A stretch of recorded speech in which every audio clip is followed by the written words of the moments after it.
ആകാശവാണി. നമസ്കാരം. വാർത്തകൾ വായിക്കുന്നത് സോഫിയ ഡാനിയൽ.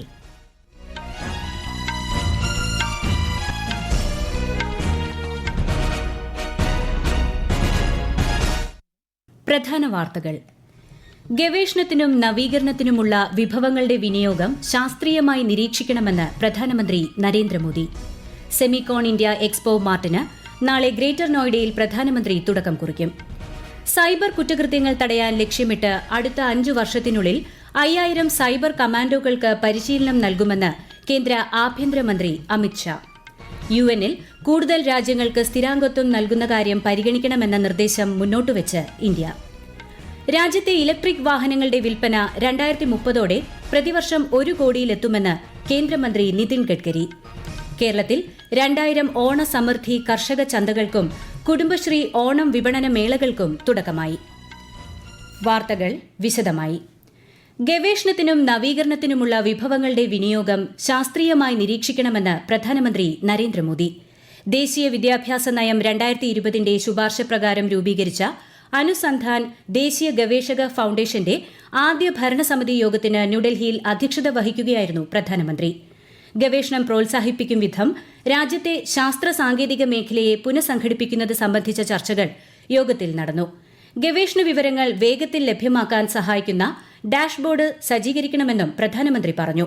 കേന്ദ്ര വിദ്യാഭ്യാസ മന്ത്രി ധർമ്മേന്ദ്ര പ്രധാൻ, ശാസ്ത്ര ഗവേഷണ മേഖലയിലെ പ്രമുഖർ തുടങ്ങിയവർ യോഗത്തിൽ പങ്കെടുത്തു. സെമികോൺ ഇന്ത്യ എക്സ്പോ മാർട്ടിന് നാളെ ഗ്രേറ്റർ നോയിഡയിൽ പ്രധാനമന്ത്രി നരേന്ദ്രമോദി തുടക്കം കുറിക്കും.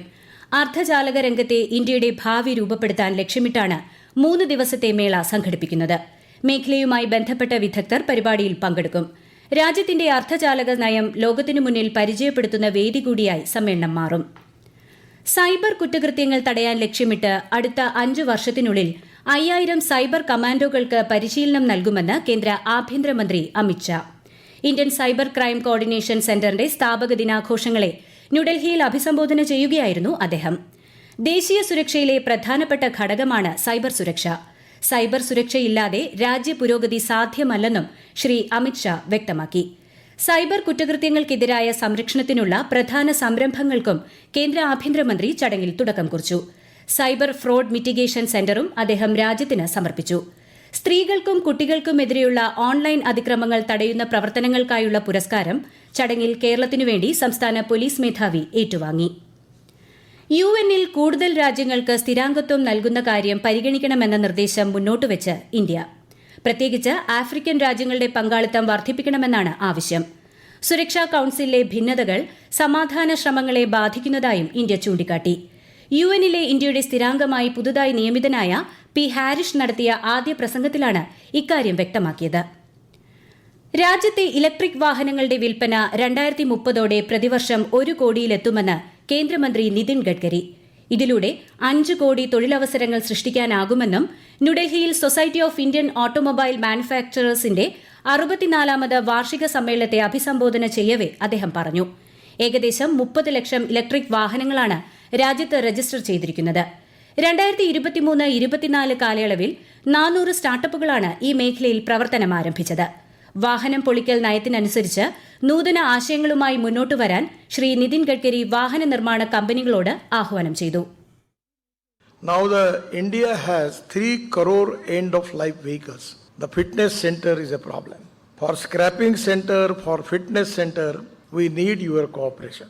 I feel that it is an economically viable venture which is going to support you to get more profits. Because by scrapping, you will reduce the cost of your components by 30 to 40%.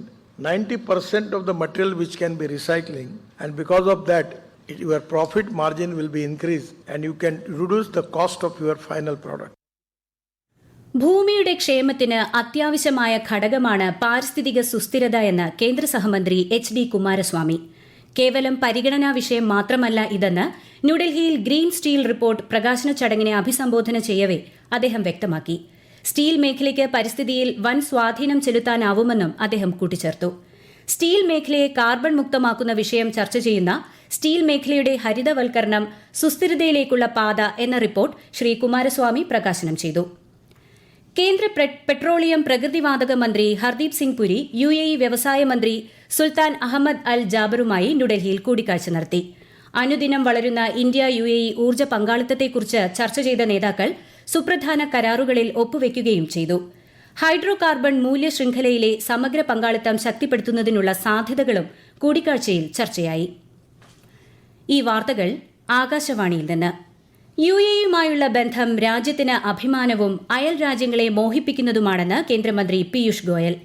മുംബൈയിൽ ഇന്ന് ആരംഭിച്ച UAE India business ഫോറത്തെ അഭിസംബോധന ചെയ്യുകയായിരുന്നു അദ്ദേഹം. Abu Dhabi കിരീടാവകാശി Sheikh Khalid bin Mohammed bin Zayed Al Nahyan, UAEയിലെ മറ്റ് cabinet മന്ത്രിമാർ എന്നിവർ ഫോറത്തിൽ സന്നിഹിതരായിരുന്നു. കേരളത്തിൽ കൃഷി വകുപ്പിന്റെ ഓണത്തിനൊരു മുറം പച്ചക്കറി പദ്ധതിയുടെ വിളവെടുപ്പ് ഉദ്ഘാടനം മുഖ്യമന്ത്രി പിണറായി വിജയൻ നാളെ സെക്രട്ടേറിയറ്റ് അങ്കണത്തിൽ നിർവഹിക്കും. സംസ്ഥാനത്തെ ഭക്ഷ്യ സ്വയം പര്യാപ്തതയിൽ എത്തിക്കുക എന്ന ലക്ഷ്യത്തോടെ കൃഷി വകുപ്പ് നടപ്പാക്കി വരുന്ന ബൃഹത് പദ്ധതിയാണ് ഓണത്തിനൊരു മുറം പച്ചക്കറി. കേരളത്തിൽ കൃഷി വകുപ്പ് സംഘടിപ്പിക്കുന്ന ഓണസമൃദ്ധി കർഷക ചന്തകളുടെ സംസ്ഥാനതല ഉദ്ഘാടനം തിരുവനന്തപുരത്ത് മന്ത്രി P. പ്രസാദ് നിർവഹിച്ചു. സംസ്ഥാനത്ത് 2000 കർഷക ചന്തകളാണ് നാളെ മുതൽ ഈ മാസം 14 വരെ പ്രവർത്തിക്കുക. കർഷകരിൽ നിന്ന് നേരിട്ട് ഉപഭോക്താക്കളിലേക്ക് കാർഷിക ഉൽപ്പന്നങ്ങൾ എത്തിക്കുക എന്നുള്ളതാണ് കർഷക ചന്തകളിലൂടെ കൃഷിവകുപ്പ് ലക്ഷ്യമിടുന്നത്. നിയോജക മണ്ഡലാടിസ്ഥാനത്തിലുള്ള സപ്ലൈകോ ഓണം ഫെയറുകളും സംസ്ഥാനത്ത് ഇന്നു മുതൽ പ്രവർത്തനമാരംഭിച്ചു. പാരീസ് പാരാലിമ്പിക്സിൽ മികച്ച പ്രകടനം കാഴ്ചവെച്ച് തിരികെ എത്തിയ ഇന്ത്യൻ സംഘത്തെ കേന്ദ്രമന്ത്രി മൻസുഖ് മാണ്ഡവ്യ ആദരിച്ചു. ന്യൂഡൽഹി ജവഹർലാൽ നെഹ്റു സ്റ്റേഡിയത്തിൽ സംഘടിപ്പിച്ച ചടങ്ങിൽ സ്വർണ്ണ മെഡൽ ജേതാക്കൾക്ക് 75 ലക്ഷം രൂപ വീതവും വെള്ളി മെഡൽ ജേതാക്കൾക്ക് 50 ലക്ഷം രൂപ വീതവും വെങ്കല മെഡൽ ജേതാവിന് 30 ലക്ഷം രൂപ വീതവും കൈമാറി. ഭരണഘടനയുടെ അനുച്ഛേദം 167(c)യിലെ വ്യവസ്ഥകൾ പ്രകാരം സംസ്ഥാന മന്ത്രിസഭയുടെ എല്ലാ തീരുമാനങ്ങളും രാജ്ഭവനിൽ അറിയിക്കാൻ പശ്ചിമബംഗാൾ ഗവർണർ CV ആനന്ദബോസ് മുഖ്യമന്ത്രി മമതാ ബാനർജിക്ക് നിർദ്ദേശം നൽകി. സംസ്ഥാന ഭരണവുമായി ബന്ധപ്പെട്ട മന്ത്രിതല സമിതികളുടെ തീരുമാനങ്ങളും ഗവർണർക്ക് നൽകണമെന്നും ഗവർണറുടെ ഓഫീസ് പുറത്തിറക്കിയ പ്രസ്താവനയിൽ പറയുന്നു. ഇന്ന് ആരംഭിക്കാനിരുന്ന ഇന്ത്യൻ നേവി സിവിലിയൻ പ്രവേശന പരീക്ഷ ചില സാങ്കേതിക കാരണങ്ങളാൽ റദ്ദാക്കി. ഈ മാസം 14 വരെ നടക്കേണ്ടിയിരുന്ന വിവിധ ഗ്രൂപ്പുകളിലേക്കുള്ള ഓൺലൈൻ പരീക്ഷയാണ് റദ്ദാക്കിയത്. പരീക്ഷ പുനഃക്രമീകരിച്ച് മറ്റൊരു ദിവസം നടത്തുമെന്ന് ഇന്ത്യൻ നാവികസേന അധികൃതർ അറിയിച്ചു. അതിർത്തി പ്രദേശങ്ങളിൽ നുഴഞ്ഞുകയറ്റ പ്രശ്നങ്ങൾ നേരിടാൻ പ്രതിരോധ നടപടികൾ സ്വീകരിച്ചതായി ജമ്മു അതിർത്തി രക്ഷാസേന ഇൻസ്പെക്ടർ ജനറൽ DK ബൂര അറിയിച്ചു. ജമ്മുകശ്മീരിലെ 24 നിയമസഭാ മണ്ഡലങ്ങളിൽ ഈ മാസം 18 നടക്കുന്ന ആദ്യഘട്ട വോട്ടെടുപ്പിന്റെ പശ്ചാത്തലത്തിലാണ് നടപടി. ഉത്തരാഖണ്ഡിൽ ശക്തമായ മഴയെ തുടർന്നുണ്ടായ മണ്ണിടിച്ചിലിൽ 5 തീർത്ഥാടകർ മരിച്ചു. 3 പേർക്ക് പരിക്കേറ്റു. രുദ്രപ്രയാഗ് ജില്ലയിൽ കേദാർനാഥ് ദേശീയപാതയ്ക്ക് സമീപമാണ് അപകടമുണ്ടായത്. NDRFും SDRFും പോലീസുമാണ് രക്ഷാ ദുരിതാശ്വാസ പ്രവർത്തനങ്ങൾക്ക് നേതൃത്വം നൽകുന്നത്. മരിച്ചവർ മധ്യപ്രദേശ്, ഗുജറാത്ത്, നേപ്പാൾ സ്വദേശികളാണ്. അപകടത്തിൽ മുഖ്യമന്ത്രി പുഷ്കർ സിംഗ് ധാമി ദുഃഖം രേഖപ്പെടുത്തി. അതിതീവ്ര കൊടുങ്കാറ്റ് യാഗി ദുരന്തം വിതച്ച വിയറ്റ്നാമിൽ ഉരുൾപൊട്ടലിലും വെള്ളപ്പൊക്കത്തിലും മരിച്ചവരുടെ എണ്ണം 65ആയി.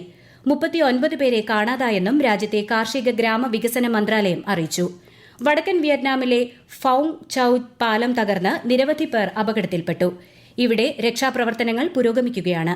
കൊടുങ്കാറ്റ് നാശം വിതച്ച 5 പ്രവിശ്യകൾക്ക് വിയറ്റ്നാം പ്രധാനമന്ത്രി $4 ദശലക്ഷം ധനസഹായം പ്രഖ്യാപിച്ചു. മോസ്കോ ഉൾപ്പെടെ 9 പ്രദേശങ്ങളിൽ യുക്രൈന്റെ 144 ഡ്രോണുകൾ തകർത്ത് റഷ്യൻ വ്യോമ പ്രതിരോധ സേന. റഷ്യയെ ലക്ഷ്യമിട്ടുള്ള യുക്രൈൻ സൈനിക ആക്രമണത്തിന്റെ ഭാഗമാണ് ഡ്രോണുകളെന്ന് റഷ്യൻ പ്രതിരോധ മന്ത്രാലയം വ്യക്തമാക്കി. ഡ്രോണുകൾ വെടിവെച്ച് വീഴ്ത്തിയതിനെ തുടർന്ന് മോസ്കോയിലെ ഒരു റിഫൈനറിയിലും പവർ പ്ലാന്റിലും തീപിടുത്തമുണ്ടായി. സമീപ പ്രദേശത്ത് ഒരാൾ കൊല്ലപ്പെട്ടതായും അധികൃതർ അറിയിച്ചു. ഇന്ത്യ ഫിലിപ്പീൻസ് സംയുക്ത പ്രതിരോധ സഹകരണ സമിതിയുടെ 5ാമത് യോഗം നാളെ ഫിലിപ്പീൻസിലെ മനിലയിൽ നടക്കും. കേന്ദ്ര പ്രതിരോധ സെക്രട്ടറി ഗിരിധർ അരമനെ യോഗത്തിൽ സഹഅധ്യക്ഷനാകും. പ്രധാന വാർത്തകൾ വീണ്ടും.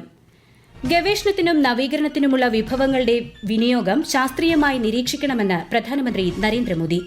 സെമികോൺ ഇന്ത്യ എക്സ്പോ മാർട്ടിന് നാളെ ഗ്രേറ്റർ നോയിഡയിൽ പ്രധാനമന്ത്രി തുടക്കം കുറിക്കും. സൈബർ കുറ്റകൃത്യങ്ങൾ തടയാൻ ലക്ഷ്യമിട്ട് അടുത്ത 5 വർഷത്തിനുള്ളിൽ 5000 സൈബർ കമാൻഡോകൾക്ക് പരിശീലനം നൽകുമെന്ന് കേന്ദ്ര ആഭ്യന്തരമന്ത്രി അമിത്ഷാ. UN-ൽ കൂടുതൽ രാജ്യങ്ങൾക്ക് സ്ഥിരാംഗത്വം നൽകുന്ന കാര്യം പരിഗണിക്കണമെന്ന നിർദ്ദേശം മുന്നോട്ടുവച്ച് ഇന്ത്യ. രാജ്യത്തെ ഇലക്ട്രിക് വാഹനങ്ങളുടെ വിൽപ്പന 2030ഓടെ പ്രതിവർഷം 1 കോടിയിലെത്തുമെന്ന് കേന്ദ്രമന്ത്രി നിതിൻ ഗഡ്കരി. കേരളത്തിൽ 2000 ഓണസമൃദ്ധി കർഷക ചന്തകൾക്കും കുടുംബശ്രീ ഓണം വിപണന മേളകൾക്കും തുടക്കമായി. വാർത്തകൾ കഴിഞ്ഞു. അടുത്ത വാർത്താ പ്രക്ഷേപണം രാത്രി 8:35.